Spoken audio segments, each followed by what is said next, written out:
എന്തു പറ്റിയിടോ നിങ്ങളുടെ ലോറിയിൽ അയച്ച എന്റെ ചരക്കിന്? അതിനിയും മംഗലാപുരത്ത് എത്തിയിട്ടില്ല. പാർട്ടി എന്നെ വിളിച്ചിരുന്നു. ലോറി സ്റ്റേഷനിൽ പിടിച്ചു വെച്ചിരിക്കുക. അതിന് ഞാൻ എന്ത് വേണം? എന്റെ കുറ്റം കൊണ്ടാ. ഈ നാട്ടിൽ ചരക്കയക്കാൻ വേറെ ലോറി ഇല്ലാഞ്ഞിട്ടല്ല. ഞങ്ങൾ ആരും കരുതിക്കൂട്ടി ചെയ്തതല്ല. ആർടിഒയും പോലീസും കൂടെ വൈരാഗ്യം തീർക്കാൻ വേണ്ടി മനഃപൂർവ്വം ചെയ്താൽ ഞങ്ങൾക്ക് എന്ത് ചെയ്യാൻ പറ്റും സാർ? കഴിഞ്ഞ ആഴ്ച അയച്ച ലോഡ് 2 ദിവസം താമസിച്ച് അവിടെ കിട്ടിയത്. അന്നും ഇത് തന്നെ കാരണങ്ങൾ പറഞ്ഞു. അത് ഞാൻ സഹിച്ചു. ഇനി പറ്റില്ല. എനിക്ക് നഷ്ടപരിഹാരം തരേണ്ടി വരും. എന്ത് വേണമെങ്കിലും ചെയ്യാം സാർ. വിഷമിച്ചിട്ട് കാര്യമില്ല. എന്റെ ദണ്ണം കൊണ്ട് ഞാൻ പറഞ്ഞതാ. ഏതായാലും ഈ പ്രാവശ്യത്തിൽ കൂടി ഞാൻ ക്ഷമിച്ചു.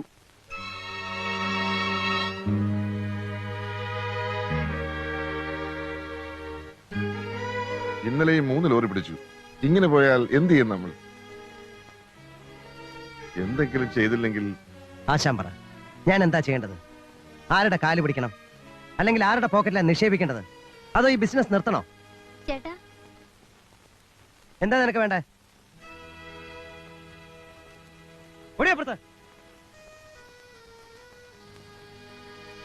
നമുക്ക് ആർടിഒ ഒന്ന് കണ്ടാലോ? ആർടിഒ അല്ലേ? എനിക്കറിയാം, നമ്മുടെ പങ്കജാക്ഷൻ.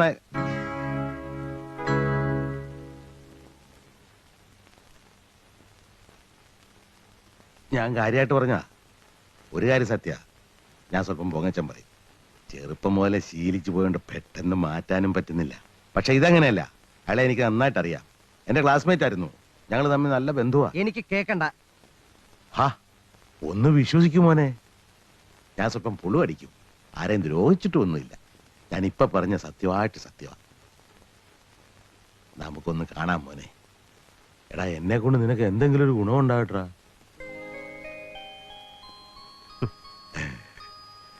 ശരി. ഇവൻ എന്നെ നന്നായിട്ട് അറിയാം. ഞാനൊരു ക്രൂരനൊന്നുമല്ല പക തീർക്കാൻ. വ്യക്തിപരമായി അനന്തനോട് എനിക്ക് ഒരു വൈരാഗ്യവുമില്ല.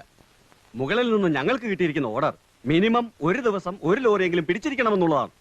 കാരണം ഉണ്ടെങ്കിലും ഇല്ലെങ്കിലും സൗകര്യമില്ലടോ എന്ന് പറയാനുള്ള ചങ്കൂറ്റം എനിക്കില്ലെന്നുള്ളതാണ് സത്യം. തന്റെ കഴിവിടുന്നില്ല ഞങ്ങളോട് പറയുന്നേ. തനിക്ക് ഈ കാര്യത്തിൽ ഞങ്ങളെ സഹായിക്കാൻ പറ്റുമോ? ഞാൻ വിചാരിച്ചാൽ ഒന്നും നടക്കില്ല. ഒരുപക്ഷെ മോളെ പിടിച്ചാൽ നിന്റെ ഞാൻ വല്ലതും പറഞ്ഞു പോകും കേട്ടോ. ശങ്കരേട്ടാ, ഇതുപോലെ നട്ടലില്ലാത്ത സുഹൃത്തുക്കൾ ഇനിയുണ്ടോ ശങ്കരേട്ടാ? കിട്ടോ ഇപ്പൊ? ഒന്നും പറയണ്ട. ഇനി എന്താ ചെയ്യേണ്ടത് എനിക്കറിയാം. ആരാ ലോറി തൊഴിലാളി യൂണിയൻ പ്രസിഡന്റ്? എനിക്കറിയാം, ദിവാകരൻ. വാ.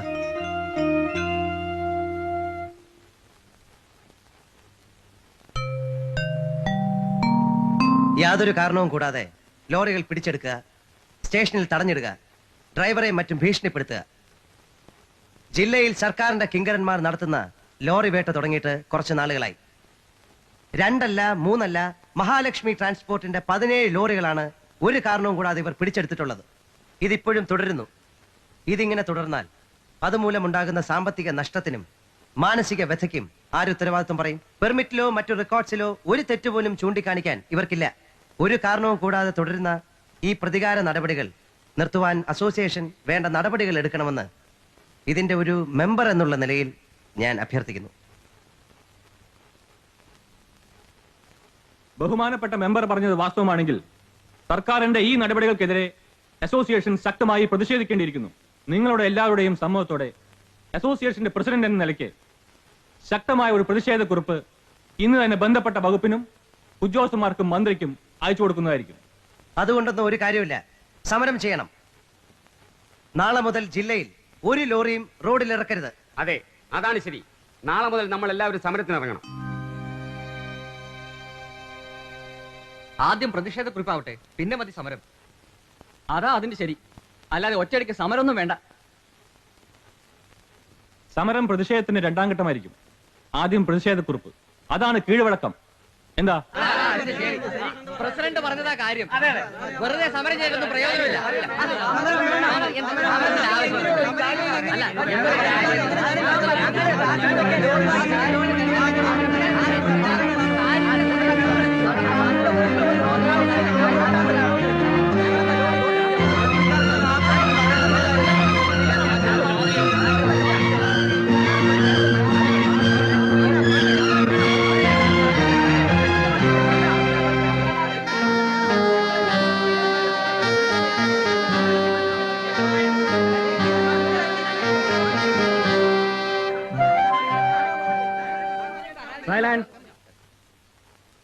സുഹൃത്തുക്കളെ, ഭൂരിപക്ഷ തീരുമാനമനുസരിച്ച് ബഹുമാനപ്പെട്ട മെമ്പർ അനുഭവിക്കേണ്ടി വന്ന സാമ്പത്തിക നഷ്ടത്തിനും മാനസിക വ്യതയ്ക്കും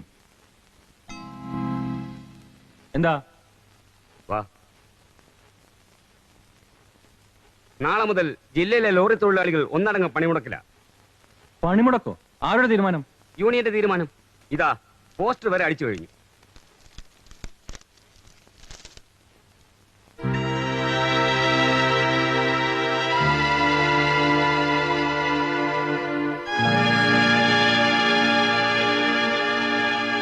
മുതലാളിമാരെ കൂടി ബാധിക്കുന്ന കാര്യമായതുകൊണ്ട് നിങ്ങളും സഹകരിക്കണം.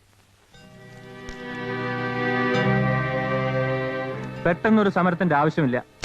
നിങ്ങൾക്ക് ആവശ്യമില്ലെങ്കിൽ വേണ്ട. തൊഴിലാളികളുടെ കൂട്ടത്തിൽ കരിങ്കാലികളില്ല. ഞങ്ങളുടെ യൂണിയനിൽപ്പെട്ട ഒരാളെ ഇത് ബാധിക്കുകയാണെങ്കിൽ അത് ഞങ്ങളെ മുഴുവൻ ബാധിക്കുന്ന തുല്യമാണ്. തുടക്കത്തിലെ നിയന്ത്രിച്ചില്ലെങ്കിൽ ശരിയാവില്ല. അതുകൊണ്ട് ഞങ്ങൾ തീരുമാനിച്ചു കഴിഞ്ഞു.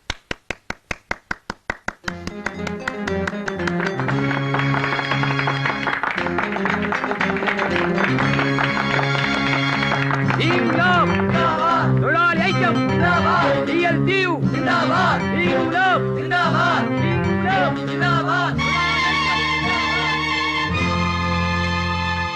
ഒരു തൊഴിലാളികൾ ഒന്നടങ്കം പണിമുടക്കിലേക്ക്.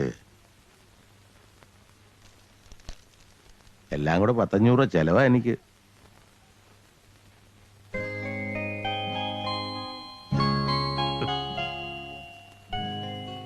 വാ ശങ്കരേട്ടാ. ആദ്യത്തെ ദിവസം 2, പിന്നെ 3, പിന്നെ 4, അങ്ങനെ മൊത്തം 17 ലോറികൾ. അവൻ ശരിക്കും ഒന്ന് ഒതുങ്ങിയതായിരുന്നു. കഷ്ടമായി പോയി. ഈ തൊഴിലാളികളെ അവൻ എങ്ങനെ കയ്യിലെടുത്തു? അവന്റെ തലയിൽ ഇങ്ങനൊരു തറുതല തോന്നുന്ന ആര് വിചാരിച്ചു? അവന്റെ തല മണ്ണാൻ കട്ട. അവന്റെ തന്റെ അനന്തനായിരിക്കും അതിന്റെ പിന്നിൽ. അയ്യോ, അങ്ങനെ പറയല്ലേ, അങ്ങനെ പറയല്ലേ. അവൻ ബുദ്ധിയില്ലാത്തവനെന്ന് പറഞ്ഞ് തള്ളിക്കളയണ്ട. അങ്ങനെ വിചാരിച്ചാൽ നമുക്ക് വീണ്ടും അബദ്ധം പറ്റും. അവൻ വെറും പൊണ്ണനല്ല, നന്ന് കല്യാണ പാർട്ടി വെച്ച് തെളിയിച്ചതല്ലേ. സമരമെങ്കിൽ സമരം തന്നെ. എന്നാലും അവന്റെ 20 ലോറികൾ കട്ടപ്പുറത്തിരിക്കുമല്ലോ. അപ്പൊ നമ്മുടെ 40 എണ്ണോ? അതും കട്ടപ്പുറത്തിരിക്കണ്ടേ? നമ്മുടെ 2 കണ്ണ് പോയാലും അവന്റെ ഒരെണ്ണം പൊട്ടണം എന്ന് പറഞ്ഞു പോയാണല്ലോ നിന്റെ വർത്തമാനം. പിന്നെ എന്നാ ചെയ്യണമെന്ന് അച്ഛൻ പറയണേ? എന്തായാലും ശരി, ചേക്കുടി പ്രദേശത്തിന്റെ ലോറികൾ പണിമുടക്കുന്ന പ്രശ്നമേ ഇല്ല. അപ്പോ താൻ പറഞ്ഞു വരുന്നത് നമ്മൾ ചവച്ചു തുപ്പിയത് നമ്മൾ തന്നെ തിരിച്ചു തിന്നണം അല്ലേ? നടപടി എടുക്കണമെന്ന് പറഞ്ഞവരോട് നമ്മൾ വിളിച്ചു പറയണം വേണ്ടാന്ന് അല്ലേ? ഉറക്കിച്ചേട്ടാ, 1ഉം 2ഉം ലോറികൾ ഉള്ളവരാ കൂടുതൽ. നമുക്ക് 40 എണ്ണം ഉണ്ട്. നമ്മുടേതുമായി തട്ടിച്ചു നോക്കുമ്പോൾ മറ്റുള്ളവരുടെ നഷ്ടം നിസ്സാരമാണ്. തനിക്ക് നിർബന്ധമാണ്, ഞാൻ വിളിച്ചു പറഞ്ഞേക്കാം. കൂട്ടത്തിൽ ഇറക്കി വിടാൻ പറ. പിന്നെ തീർന്നല്ലോ. എന്നിട്ട് നന്മ നിറഞ്ഞ മറിയമേയും ചൊല്ലി കാത്തിരുന്നു. അയാള് പൂമാല ഇട്ടിരും കഴുത്തില്. ചെറിയാച്ച, ആ എന്താ സൂചില്ലേ? നന്നായിരിക്കുന്നു. എന്നാലേ ആ റോഡിലോട്ട് ഇറങ്ങുന്നില്ലേ, 4 പേര് കേൾക്കും. നാണമില്ലല്ലോ വഴക്കിടാൻ. ഞാൻ ഒരുത്തനില്ലേ ഇവിടെ. ഒരു വഴി അടഞ്ഞ അടയട്ടറാ, വേറൊരു വഴി ഉണ്ടാവും. ഇന്ന് ഈ നാട്ടിൽ ഞാൻ വിചാരിച്ച പലതും നടക്കും. എന്താ നിനക്കൊക്കെ സംശയമുണ്ടോ? ഉണ്ടോടാ ബാബാ? ഒരു സംശയമില്ലേ. എന്നാ ഇന്ന് നിങ്ങൾ കണ്ടോ, ഇന്ന് രാത്രി അനന്തന്റെ വീട്ടിൽ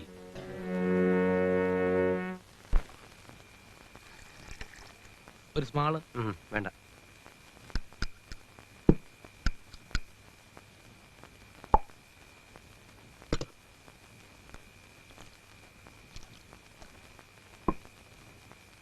Cheers.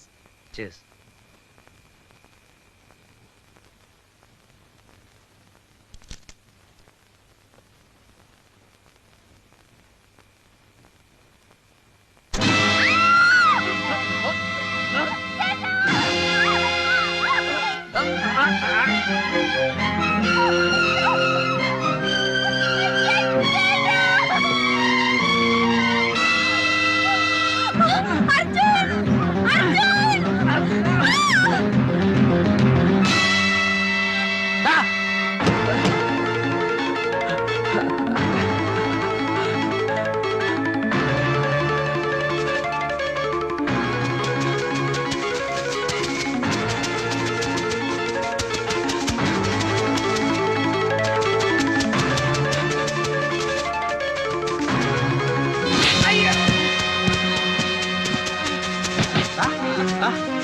പറയടാ സത്യം, എന്താണ് അവിടെ വന്ന്?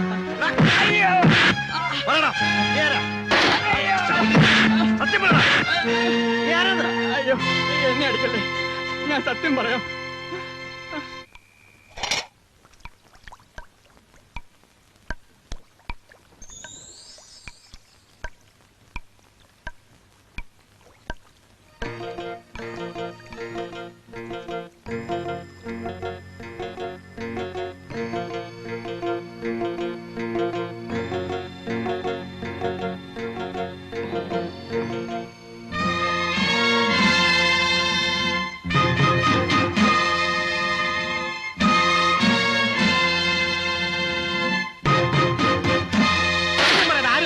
കൊണ്ടുവച്ചത്? അയ്യോ എന്റെ ഒന്നും ചെയ്യല്ലേ, ഞാൻ സത്യം പറയാം.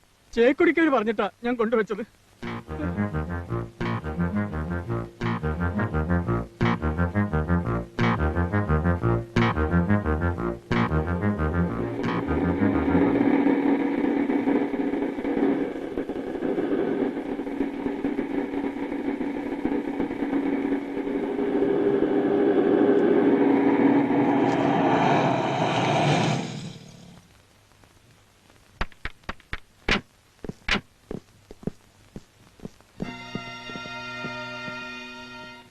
Search warrant. ഇനിയും തീർന്നില്ലേ സാർ സെർച്ചിനെ കുറിച്ചുള്ള ഈ പ്രഹസനം? 2 ദിവസം മുമ്പ് റെയ്ഡിനെ കുറിച്ച് പത്രത്തിൽ കണ്ടല്ലോ. വെണ്ടയ്ക്ക മുഴുപ്പിൽ അനന്തന്റെ വീട്ടിൽ റെയ്ഡ്.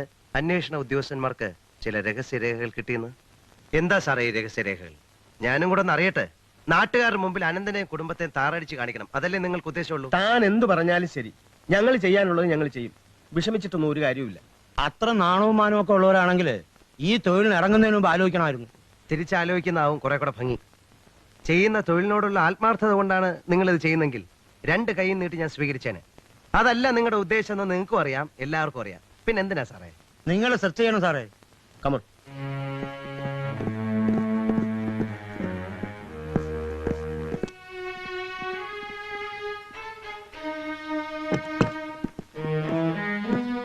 ഈ കക്കൂസിൽ എന്തോ സെർച്ച് നിധിയിരിക്കുന്നു. ചിലപ്പോ കണ്ടെന്നിരിക്കും. ഇങ്ങോട്ട് മാറി നിൽക്കണോ? താനേ ടാങ്ക് ഓർക്കും.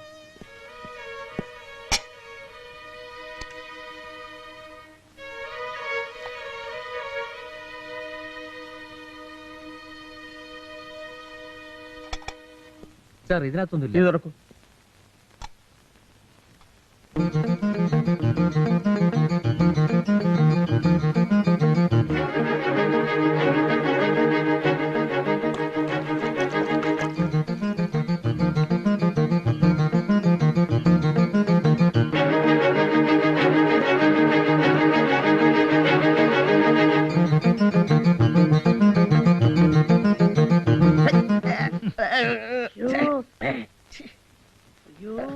അല്ല ഇത് വല്ല പട്ടി വെച്ചാണോ? പട്ടി ഇങ്ങനെ പ്ലാസ്റ്റിക് കവറിൽ സാധിച്ചു. സാറേ കൈ എഴുതിട്ട് സോപ്പ് എടുത്താൽ മതി, അല്ലെങ്കിൽ സോപ്പ് നാറും. അയ്യോ എന്തൊരു നാറ്റം. എന്താ സാർ വല്ലതും കിട്ടിയാ?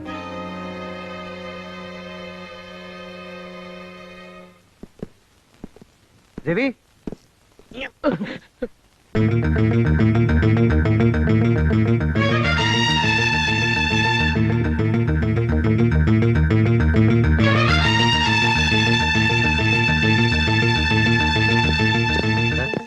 ഇവനെ കൂടെ കൊണ്ടുപോയിക്കണം. കൊണ്ടുപോണില്ലേ? ഇവനെ ഇനി എന്ത് ചെയ്യണം? നീ പൊയ്ക്കോ.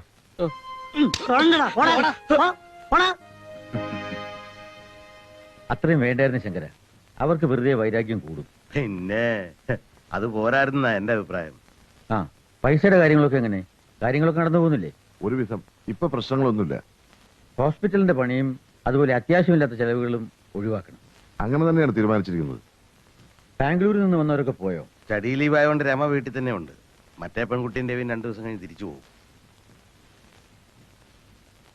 സമയമായി. എന്നാൽ നിങ്ങൾ പൊയ്ക്കോ. ശങ്കര, ഓ, ഒരു വക്കീലിനെ കാണുന്ന കാര്യം പറഞ്ഞിരുന്നല്ലോ, കണ്ടോ? കണ്ടിരുന്നു, പക്ഷെ പെട്ടെന്നൊരു... ആ ശരി. ഓഫീസല്ലേ? ഞാൻ കേസിയാ. അർജുന കുഞ്ഞുണ്ട് അവിടെ. ഇങ്ങോട്ട് പുറപ്പെട്ടോ. എപ്പോ? ആ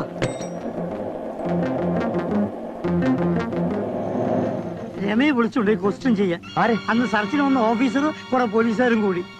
എങ്ങോട്ട്? ഗസ്റ്റ് ഹൗസിലേക്കാണോ പറഞ്ഞത്. ആശാനോടെ? ആശാനും മറ്റുള്ളവരും അവരെ പറഞ്ഞ് പോയിട്ടുണ്ട്.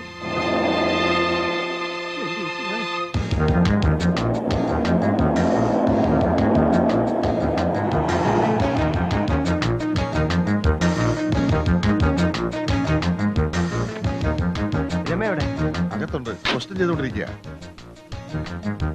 അങ്ങോട്ട് പോകാൻ പറ്റില്ല. ഞാൻ പോവും. അവർക്ക് എന്താ കാര്യം എന്റെ അനിയത്തെ ചോദ്യം ചെയ്യാൻ? വെറുതെ ബലം പിടിക്കണ്ട. അങ്ങോട്ട് പോകാൻ ഞാൻ പറ്റില്ല പോകുന്നു പറഞ്ഞ്. വിടാൻ. നിന്നോടല്ലേ പറഞ്ഞു അങ്ങോട്ട് പോകാൻ പറ്റില്ലെന്ന് വിടാനാ പറഞ്ഞത്. അടിച്ചു നിന്നെ ഞാൻ വിടാൻ. അർജുൻ അർജുൻ ഇനി വരൂ. ഇവിടെ വരാനല്ല പറഞ്ഞത്. എന്താ സാർ ഇതിന്റെ അർത്ഥം? എന്തിനാ രമയെ അറസ്റ്റ് ചെയ്തിരിക്കുന്നത്? അവക്കെന്തറിയാം? Cool down. രമയ്ക്കൊന്നും സംഭവിക്കില്ല. ഞാനല്ലേ പറയുന്നത്. വരൂ, വരാൻ.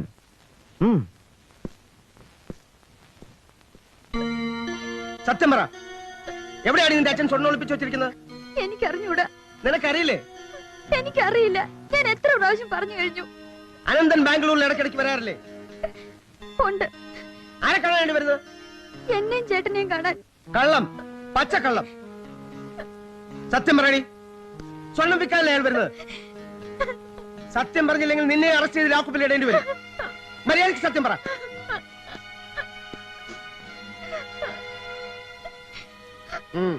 ഇപ്പൊ പൊയ്ക്കോ, എപ്പോ വിളിച്ചാലും വരേണ്ടി വരും.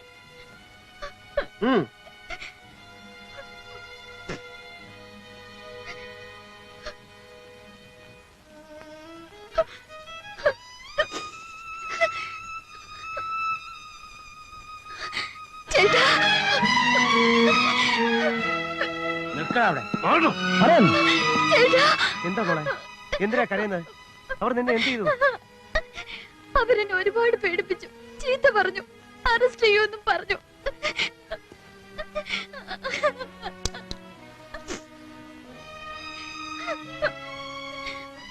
സാരമില്ല, വാ.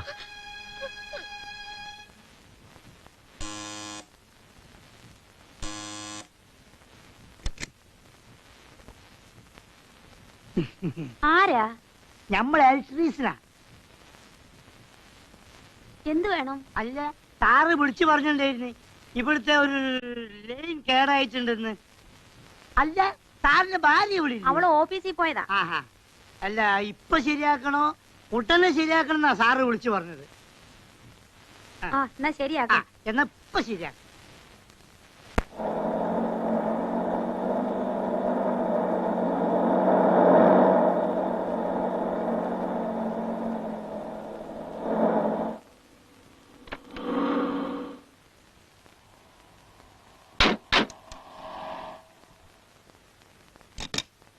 Good morning sir. എന്താ സാർ ശ്രദ്ധിച്ചു കേൾക്കണം. നമ്മൾ തമ്മിലൊരു ഒത്തുതീർപ്പിലെത്താം. സാർ പറഞ്ഞോ, സാറിന്റെ ഇഷ്ടം പോലെ എന്ത് വേണമെങ്കിലും പറഞ്ഞു. സാറിനെ സഹായിക്കൊന്നും വേണ്ട, ഉപദ്രവിക്കാതിരുന്നാ മതി. അതിന് പകരം ഞാൻ എന്ത് ചെയ്യണം? എന്തിനും ready, in cash or in kind. എനിക്ക് കാറോ ബസ്സോ അങ്ങനെ വേണമെങ്കിൽ അങ്ങനെ. കേസി, വെറുതെ ഇരിക്കൂ. മേലിൽ ഈ റീഡിന്റെ പേരും പറഞ്ഞ് എന്നെ എന്റെ കുടുംബത്തിലുള്ളവരെ ഉപദ്രവിക്കരുത്. എണീക്കണോ?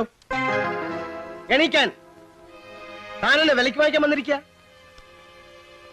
തന്നെയും തന്റെ കുടുംബത്തെയും ഞാൻ ഉപദ്രവിക്കും, എന്നാലാവും വിധം. അതിലൊരു വിട്ടുവീഴ്ചയുമില്ല. അപ്പോ സാറിന്റെ തീരുമാനം അതാണ്. പക്ഷെ തീരുമാനിക്കുന്നതിന് മുമ്പ് സാർ ഒരു കാര്യം ചെയ്യണം. മുകളിലത്തെ ബെഡ്റൂമിലെ ഡ്രോയറിന്റെ ഉള്ളിൽ ഒരു സാധനം ഇരിപ്പുണ്ട്, അതൊന്ന് എടുത്തോണ്ട് വരണം. അവിടെ എന്താ ഉള്ളത്? ബോംബ്. ബോംബേ. സാറേ നോക്ക്. സാറ് നോക്ക്.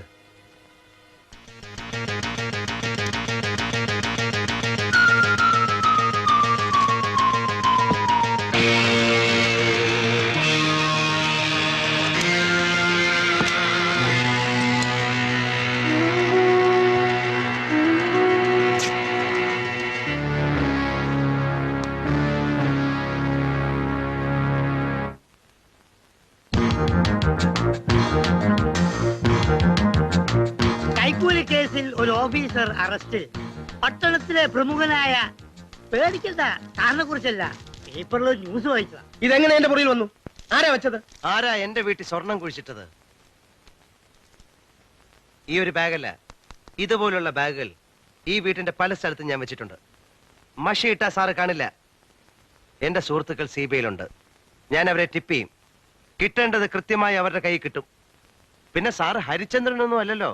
3500 രൂപ സാലറി വാങ്ങുന്ന ഒരു ഗവൺമെന്റ് ഉദ്യോഗസ്ഥന്റെ വീട്ടിൽ കാണുന്നതിനേക്കാൾ എത്ര ഇരട്ടി സാധനങ്ങൾ ഈ വീട്ടിലുണ്ട്. പിന്നെന്ത് സംഭവിക്കുമെന്ന് ഞാൻ പറയണ്ടല്ലോ. CBI-യുടെ ഒരു കേസിൽ സാറ് കഷ്ടിച്ച് രക്ഷപ്പെട്ടു. ഒരു കേസ് പെൻഡിങ്ങിലുണ്ട്. ഇതും കൂടെ ആവുമ്പോ ചതിയാ. താനെന്നെ ചതിക്കാൻ ശ്രമിക്കുന്നു. എന്താ പറഞ്ഞത്? ചതിയനെന്നോ? ആളെ വിട്ട് എന്റെ വീട്ടിൽ സ്വർണം കുഴിച്ചിട്ട് എന്നെ കുരുക്കാൻ ശ്രമിച്ചതിൽ ചതിയൊന്നുമില്ല. എന്റെ അനിയത്തെ വെറുതെ ഹറാസ് ചെയ്യാൻ വേണ്ടി മാത്രം ഗസ്റ്റ് ഹൗസിൽ വിളിച്ചുകൊണ്ടുപോയി ഭീഷണിപ്പെടുത്തിയതിൽ കുറ്റമൊന്നുമില്ല. നിങ്ങളെ ചതിക്കണമെന്നോ വഞ്ചിക്കണമെന്നോ എനിക്ക് ആഗ്രഹമില്ല. പക്ഷെ മേലാൽ ഞങ്ങളെ അനാവശ്യമായി ഉപദ്രവിക്കരുത്. അതിനൊരു പ്രിക്കോഷൻ എടുത്തു എന്ന് മാത്രം.